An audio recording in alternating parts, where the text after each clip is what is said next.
ഹരേ കൃഷ്ണ ജ്യോതിഷാലയത്തിലേക്ക് ഏവർക്കും സ്വാഗതം. ഞാൻ ജ്യോത്സ്യൻ വിജയൻകുട്ടു. വ്യാഴത്തിൻ്റെ രാശിമാറ്റത്തെ പറ്റിയാണ് ഇവിടെ പറയുന്നത്. വ്യാഴം മേടൻ രാശിയിൽ നിന്നും ഇടവൻ രാശിയിലേക്ക് മാറുന്ന രാശിമാറ്റം 1199 മേടമാസം 18-ാം തീയതി, അതായത് 2024 മെയ് മാസം 1-ാം തീയതി ബുധനാഴ്ച 17 നാഴികയും 10 വിനാഴികയും മാതൃഭൂമി പഞ്ചാംഗ പ്രകാരം 17 നാഴികയും 10 വിനാഴികയും ശരിയായ കണക്ക് പ്രകാരം പറയുകയാണെങ്കിൽ ബുധനാഴ്ച പകല് 5 മണി 2 മിനിറ്റാണ് തിരുവോണ നക്ഷത്രത്തിലാണ് പകരുന്നത്. തിരുവോണ നക്ഷത്രത്തിൽ തൃതീയ പക്ഷത്തിൽ കൃഷ്ണപക്ഷ പറഞ്ഞ വെളുത്ത വാവ് കഴിഞ്ഞതിന് ശേഷം 3-ാമത്തെ ദിവസമായിട്ടുള്ള തൃതീയ പാദത്തിൽ കൃഷ്ണപക്ഷ അഷ്ടമിയിൽ പുലികരണവും ശുഭനാമ നിത്യയോഗവും കൂടിയ മകരക്കൂറിൽ, തിരുവോണ നക്ഷത്രം മകരക്കൂറാണ്. മകരക്കൂറിൽ കന്നി ലഗ്ന സമുച്ചയത്തിൽ, കന്നി ലഗ്നം പറഞ്ഞു പറയുമ്പോൾ ആ സമയത്ത് ഉദിച്ചു വരുന്ന ലഗ്നം കന്നി ലഗ്നമാണ്. ആ കന്നി ലഗ്നത്തിലാണ് വ്യാഴത്തിൻ്റെ രാശിമാറ്റം മേടത്തിൽ നിന്നും ഇടവത്തിലേക്ക് പകരുന്നതാണ് മാറുന്നത്.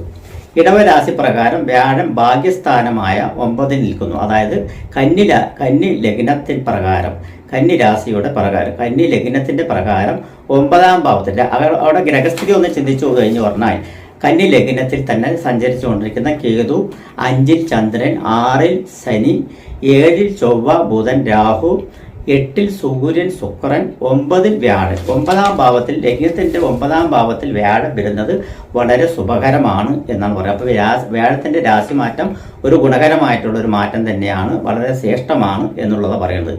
ആ വ്യാഴൻ 9-ാം ഭാവത്തിൽ നിന്ന് കഴിഞ്ഞു പറഞ്ഞാൽ എല്ലാ ദോഷത്തിനും പരിഹാരമായി വ്യാഴം, അതായത് ഒരു ലഗ്നത്തിൻ്റെ ആയാലും ഏത് രാശിൻ്റെ ആയാലും ലഗ്നത്തിൻ്റെ 9-ാം ഭാവത്തിൽ, രാശിയുടെ 9-ാം ഭാവത്തിൽ വ്യാഴം നിന്നാൽ എല്ലാറ്റിനും പരിഹാരമായി എന്നുള്ളതാണ് പറയുന്നത്. ശുഭഗ്രഹം നിന്ന് കഴിഞ്ഞാൽ ലഗ്നാധിപൻ, കന്നി ലഗ്നത്തിൻ്റെ ലഗ്നാധിപനായിട്ടുള്ള ബുധൻ കർമ്മസ്ഥാനമായ മിഥുനൻ രാശി, കർമ്മസ്ഥാനം മിഥുനൻ രാശിയും കൂടി ഏറ്റെടുത്തുകൊണ്ട് 7-ാം ഭാവത്തിൽ മീനൻ രാശി, മത്സ്യരാശി മീനൻ രാശിയിൽ നീചത്തിലാണ് നിൽക്കുന്നത്. അതായത് മീനൻ രാശി ബുധന് നീചരാശിയാണ്, നീചത്തിൽ നിൽക്കുകയാണ്.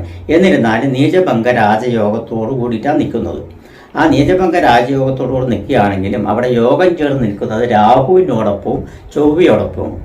രാഹു സർപ്പമാണ്, ആ സർപ്പത്തിൻ്റെ ഒപ്പവും അഷ്ടമാധിപനും 3-ാം ഭാവം, ലഗ്നത്തിൻ്റെ 3-ാം ഭാവാധിപനും അഷ്ടമാധിപനുമായിട്ട് ചൊവ്വൻ്റെ കൂടെയാണ് ലഗ്നാധിപനായിട്ടുള്ള ഗ്രഹം നിൽക്കുന്നത്, ബുധൻ നിൽക്കുന്നത്. അപ്പോൾ അങ്ങനെ നിൽക്കുന്ന കാരണം കൊണ്ട് തന്നെ അഷ്ടമാധിപൻ്റെ കൂടെ ഏത് ഗ്രഹം നിന്നാലും ഏത് ഭാവത്ത് നിന്നാലും ആ ഭാവത്തിൻ്റെ ദോഷം എന്ന് പറയുന്നത്. അപ്പോൾ ഉദ്ദിഷ്ട കാര്യങ്ങളെല്ലാം ഫലങ്ങളെല്ലാം കുറച്ച് പ്രയാസപ്പെട്ടവൻ നടക്കുകയുള്ളൂ എന്നാണ് പറയുന്നത്. അഷ്ടമത്തിൽ നിൽക്കുന്ന ആളാണെങ്കിൽ വ്യയാധിപനായിട്ടുള്ള 12-ാം ഭാവാധിപനായിട്ടുള്ള സൂര്യനാണ്. സൂര്യൻ ഗവൺമെൻറ് കാരകനാണ്, രാജകാരകനാണ്, മന്ത്രികാരകനാണ്, രാജ്യം ഭരിക്കുന്ന ആളുടെ കാരകനാണ്. ആ കാരകത്വം വഹിച്ചുകൊണ്ട് നിൽക്കുന്ന സൂര്യൻ 8-ാം ഭാവത്തിൽ നിൽക്കുന്നത് വളരെ ദോഷമാണ്.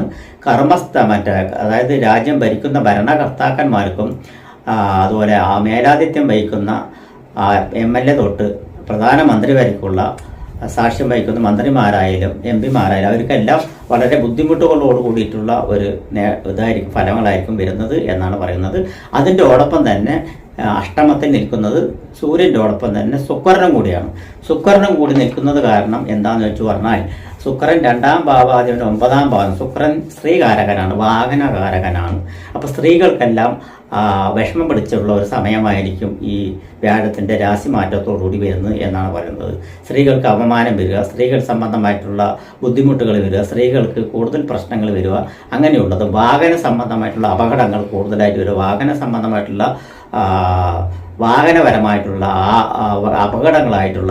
അപകടങ്ങൾ കൂടുതലായിട്ട് വരിക, പലയിടങ്ങളിൽ അപകടങ്ങൾ ഉണ്ടാവുക, അങ്ങനെയുള്ള ഇതൊക്കെ വരുന്നുണ്ട്. പക്ഷെ 9-ൽ വ്യാഴം നിൽക്കുന്നത് കാരണം അതിനെല്ലാം ചെറുത്ത് നിൽക്കാനുള്ള ഒരു പവറും അല്ലെങ്കിൽ അതിൻ്റെ ഒരു രക്ഷകനായിട്ട് 9-ൽ വ്യാഴം നിൽക്കുന്നത് നല്ലതാണ്.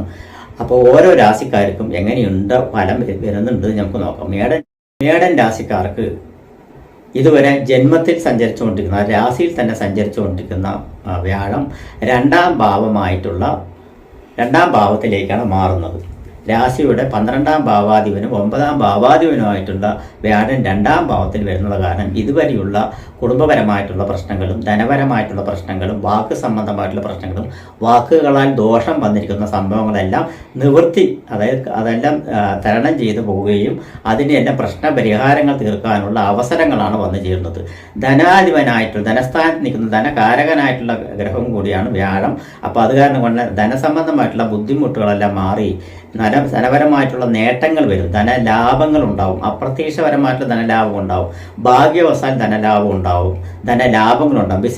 ബിസിനസ് കാരണം കൊണ്ട് വളരെ പ്രകടപരമായിട്ടുള്ള മാറ്റങ്ങൾ വന്നു ചേരുവാനുള്ള സാധ്യത കൂടുതലായിട്ട് തന്നെ കാണുന്നുണ്ട്. അതുപോലെ തന്നെ വിദ്യാഭ്യാസ മേഖലയിൽ വളരെ ഉണർവുണ്ടാവും. വിദ്യാഭ്യാസപരമായിട്ട് ഈ മേടൻ രാശിയിൽപ്പെട്ടിരിക്കുന്ന വിദ്യാർത്ഥികൾക്കെല്ലാം ഉയർന്ന മാർക്കോടുകൂടി പാസ്സാകുകയും ഉയർന്ന സ്ഥാനമാനങ്ങൾ ലഭിക്കുകയും ഉയർന്ന മേധാവിത്വം വഹിക്കുന്ന സ്ഥാനമാനങ്ങൾ വരികയും ഗവൺമെൻറ് സംബന്ധമായിട്ടുള്ള അംഗീകാരങ്ങൾ കിട്ടുവാനുള്ള സാധ്യതയും എല്ലാം ഈ മേടൻ രാശിക്കാർക്ക് കാണുന്നുണ്ട്.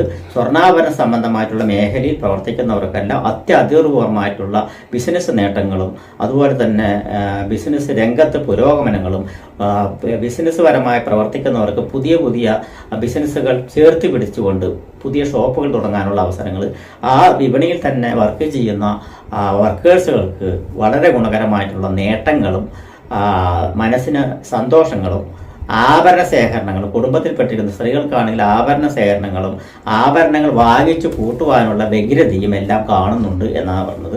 കുടുംബത്തിൽ ഭാര്യ ഭർത്താക്കന്മാർ ഐക്യതയും സന്താനങ്ങളോടുകൂടി ഐക്യതയോടുകൂടി പോകാനുള്ള യോഗമുണ്ട്. മേടൻ രാശിക്കാർ ഒന്ന് ശ്രദ്ധിക്കണം. ഇതുപോലൊരവസരം ഇനി നിങ്ങൾക്ക് കിട്ടാൻ കുറേ കാലം കഴിയേണ്ടി വരും. കാരണം 11-ൽ ശനി, 2-ൽ വ്യാഴം, ലാഭസ്ഥാനത്ത് ശനിയും അനുകൂലപരമായിട്ടും അതും സ്വക്ഷേത്രത്തിൽ, വ്യാഴം 2-ൽ ധനസ്ഥാനത്തിൽ വ്യാഴം. അപ്പോൾ ധനപരമായിട്ട് വൻ നേട്ടങ്ങൾ ഉണ്ടാക്കേണ്ട ലോട്ടറി ഭാഗ്യം തന്നെ പറയാം.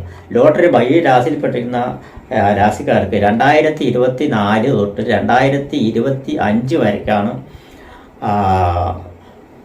വ്യാഴത്തിൻ്റെ രാശിമാറ്റം. 2025 പറയുമ്പോൾ 2025 ഏപ്രിൽ മെയ് മാസം 14-ാം തീയതി വരെ ഉണ്ട്. അപ്പം ഈ സ്ഥാനത്തിൻ്റെ ഉള്ളിൽ ഇതിൻ്റെ ഉള്ളിൽ ഓരോരോ നക്ഷത്രക്കാരെ ലക്ഷപ്രഭുകളോ കോടീശ്വരന്മാരോ ആക്കും എന്നതിൽ സംശയമില്ല എന്നാണ് പറയുന്നത്. കോടീശ്വര യോഗം എന്നൊക്കെ പറയാം ഈ രാശിക്കാർക്ക്. അതുപോലെ തന്നെ വേറെ വിപണിയിൽപ്പെട്ടിരിക്കുന്ന ആളുകൾക്കും, വേറെ വിപണി എന്ന് വെച്ച് പറഞ്ഞാൽ രാഷ്ട്രീയ സംബന്ധമായിട്ടുള്ള വിപണിയിൽപ്പെട്ടിരിക്കുന്നവർക്കും, സിനിമാ മേഖലയിൽപ്പെട്ടിരിക്കുന്ന വിപണിയിൽപ്പെട്ടിരിക്കുന്നവർക്കും, IT സംബന്ധമായിട്ടുള്ള വിപണിയിൽപ്പെട്ടിരിക്കുന്നവർക്കും, സയൻസ് സംബന്ധമായിട്ടുള്ള മേഖലയിൽപ്പെട്ടിരിക്കുന്നവർക്കും വളരെ ഗുണകരമായിട്ടുള്ള ഒരു സമയമാണ് ഉള്ളത്. ഗവൺമെൻറ് തലത്തിൽ ജോലിക്കായി കാത്തിരിക്കുന്നവർക്ക് ജോലി പെട്ടെന്ന് കിട്ടുവാനുള്ള സാധ്യത, അതുപോലെ തന്നെ വിദേശത്തേക്ക് പോകാനായി തയ്യാറെടുത്ത് പലവിധ വിഘ്നങ്ങളെല്ലാം വന്നിരിക്കുന്നവർക്കല്ല അതെല്ലാം പെട്ടെന്ന് ശരിയായി പെട്ടെന്ന് പോകാനുള്ള സാധ്യത. അതുപോലെ വിദേശ സംബന്ധമായിട്ടുള്ള വിസയ്ക്ക് പണം കൊടുത്തു വയ്ക്കുകയും വിസയ്ക്ക് വേണ്ടി കാത്തിരിക്കുന്നവരും അതിൻ്റെ പേപ്പർ വർക്കുകൾക്കെല്ലാം കാത്തിരിക്കുന്നവർക്ക് പെട്ടെന്ന് വരുവാനുള്ള സാധ്യത കൂടുതലായിട്ട് തന്നെ കാണുന്നുണ്ട്. വാഹനയോഗം പെട്ടെന്ന് വരുവാനുള്ള സാധ്യത, വാഹന വിപണി ഉണർന്നു വരുവാനുള്ള സാധ്യത കൂടുതലായിട്ട് കാണുന്നുണ്ട്. മൊബൈൽ ഷോപ്പും അതുപോലെ കമ്പ്യൂട്ടർ, ലാപ്ടോപ്പ് എന്ന മേഖലയിൽ പ്രവർത്തിക്കുന്ന ഇലക്ട്രിക് സംബന്ധമായിട്ടും ഇലക്ട്രോണിക് സംബന്ധമായിട്ടും ബിസിനസ് ചെയ്യുന്നവർക്കും ബിസിനസ് തുടങ്ങി വെക്കുന്നവർക്കും ഇപ്പോൾ ബിസിനസ് ചെയ്യുന്നവർക്കും വളരെ പുരോഗതിയാണ് പറയുന്നത്. എയർപോർട്ട് സംബന്ധമായിട്ടുള്ള മേഖലയിൽ പൈലറ്റ് അങ്ങനെയുള്ള മേഖലയിൽ പ്രവർത്തിച്ച് ആഗ്രഹം സഫലീകരിക്കാൻ വേണ്ടി പ്രവർത്തിച്ചിരിക്കുന്നവർക്കെല്ലാം ആ നേട്ടങ്ങൾ കൈവരിക്കും. എയർപോർട്ട് സംബന്ധമായിട്ടുള്ള മേഖലയിൽ വർക്ക് ചെയ്യുന്നവർ ഗുണകരമാണ്. അലോപ്പതി സംബന്ധമായിട്ടുള്ള മെഡിക്കൽ സംബന്ധമായിട്ടുള്ള ഫാർമസ്യൂട്ടിക്കൽ സംബന്ധമായിട്ടുള്ള മേഖലയിൽ പ്രവർത്തിക്കുന്നവർക്കും വളരെ ഉത്കണ്ഠാപൂർവമായിട്ടുള്ള അനുഭവ സമ്മർദ്ദം, നേട്ടങ്ങളും അഭിമാന പ്രശ്നങ്ങളും മാറിയെല്ലാം വന്നിട്ട് അഭിസംബോധന ചെയ്ത് പ്രശസ്തി കിട്ടുവാനുള്ള മേഖലകളിലെല്ലാം കാണുന്നുണ്ട്. അതുപോലെ ഗവേഷണ മേഖലയിൽ പ്രവർത്തിക്കുന്നവർക്കെല്ലാം അംഗീകാരം കിട്ടുവാനും, നാവികസേന, കരസേന, വ്യോമസേന എന്നീ മേഖലയിൽ പ്രവർത്തിക്കുന്നവർക്കെല്ലാം അവരവർ അർഹിക്കുന്ന സ്ഥാനമാന പദവികൾ കിട്ടുവാനും ഉള്ള സ്ഥാനങ്ങൾ കാണുന്നുണ്ട്. ചുരുക്കി പറയുകയാണെങ്കിൽ മേടൻ രാശിക്കാർക്ക് വളരെ ഗുണകരമായിട്ടുള്ള ഒരു രാശിമാറ്റമാണ് വ്യാഴത്തിൻ്റെ ഫലം, രാശിമാറ്റം എന്ന് തന്നെ പറയാം. ഇപ്പോൾ ഇലക്ഷൻ നടന്നുകൊണ്ടിരിക്കുന്ന സമയത്ത് ഈ മേടൻ രാശിയിൽപ്പെട്ടിരിക്കുന്നവർക്കെല്ലാം സ്ഥാനമാന പദവികളും വിജയ സാധ്യതകളും തീർച്ചയായിട്ടും ഉറപ്പിച്ച് വെക്കാൻ പറ്റും എന്ന് തന്നെ പറയാം. അപ്പോൾ വളരെ ഗുണകരമായിട്ടുള്ള ഒരു രാശിമാറ്റമാണ് മേടൻ രാശിക്കാർക്ക്. ഇങ്ങനെയെല്ലാം അനുഭവത്തിൽ വരില്ല എന്നുണ്ടെങ്കിൽ എൻ്റെ ഫോൺ നമ്പർ ഇതിൽ കൊടുക്കുന്നുണ്ട്. എന്നെ വിളിച്ച് സംശയം തീർക്കാം, ജാതക പരിശോധന നടത്താം, പ്രശ്നവശാൽ പരിഹാരം നോടാം. അങ്ങനെ പല വിധികളുണ്ട്. കാരണം ഞാൻ ചുരുക്കി പറഞ്ഞല്ലോ, മേടൻ രാശിക്കാർക്ക് ഇപ്പോൾ വ്യാഴം ശനി 11-ലും വ്യാഴം 2-ലും വരുന്ന ഒരു വർഷക്കാലം ഇവർ നേടാൻ പറ്റുന്ന അത്രയും നേടിയെടുക്കണം. ഉദ്ദിഷ്ട കാര്യങ്ങളെല്ലാം, മനസ്സുകൊണ്ട് ഉദ്ദിഷ്ട കാര്യങ്ങൾ, മോഹങ്ങളെല്ലാം പൂവണിയണം. വിവാഹ സംബന്ധമായിട്ട് വിവാഹം കഴിയാതിരിക്കുന്നവർക്ക് വളരെ മെനക്കെട്ടിട്ടാണെങ്കിലും വിവാഹം കഴിഞ്ഞിരിക്കണം എന്നൊക്കെയാണ് പറയുന്നത്. വിവാഹം, അതുപോലെ തന്നെ സന്താന ഭാഗ്യം കൂടി ഉണ്ടാവണം. സന്താനകാരകനാണ് വ്യാഴം, സന്താന ഭാഗ്യം തീർച്ചയായിട്ടും ഉണ്ടാവും എന്നാണ് പറയുന്നത്. അപ്പോൾ ഇവർക്ക് വളരെ അനുയൂഹമായിട്ടുള്ള ഫലമാണ് വ്യാഴമാറ്റത്തിൽ വരുന്നത്. വളരെ ഗുണകരമായിട്ടുള്ള ഇതാണ്. ഇത് നിങ്ങൾ പ്രയോജനപ്പെടുത്തണം. അവരവർ കൂടി വിചാരിച്ചാലേ പ്രയോജനപ്പെടുത്താൻ പറ്റുകയുള്ളൂ. നമസ്കാരം.